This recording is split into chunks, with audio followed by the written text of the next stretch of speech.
لعن الذين كفروا من بني إسرائيل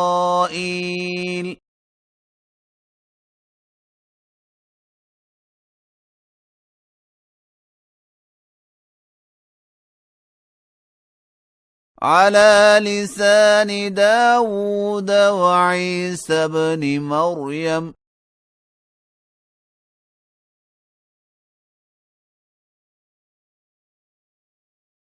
ذلك بما عصوا وكانوا يعتدون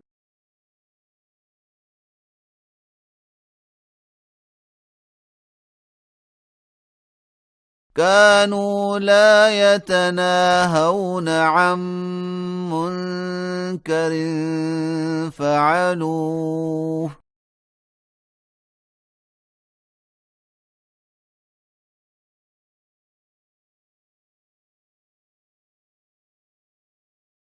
لبئس ما كانوا يفعلون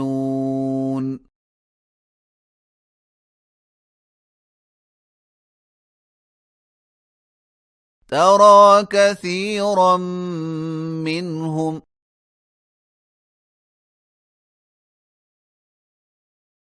يتولون الذين كفروا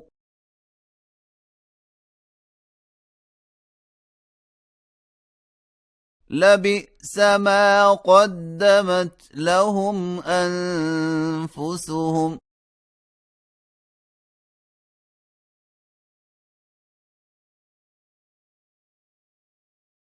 أن سخط الله عليهم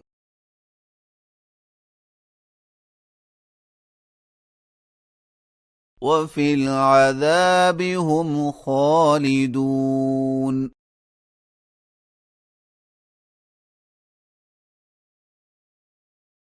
ولو كانوا يؤمنون بالله والنبي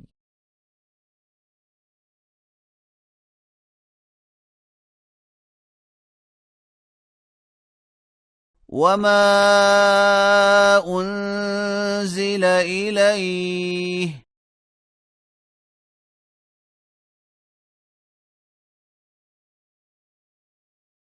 ما اتخذوهم أولياء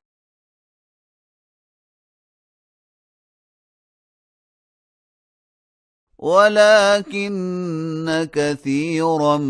منهم فاسقون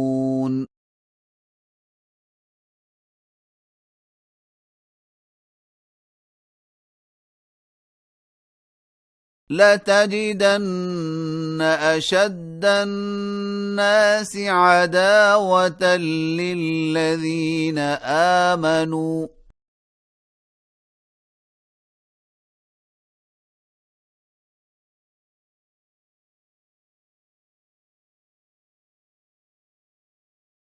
اليهود والذين أشركوا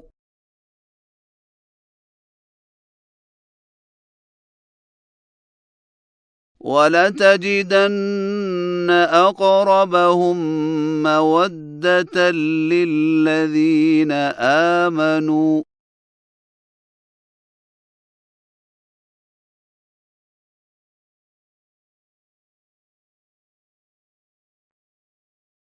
الذين قالوا إنا نصارى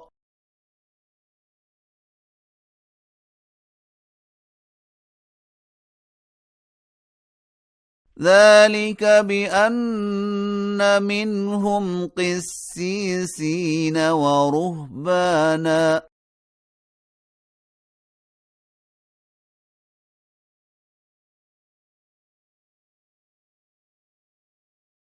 وأنهم لا يستكبرون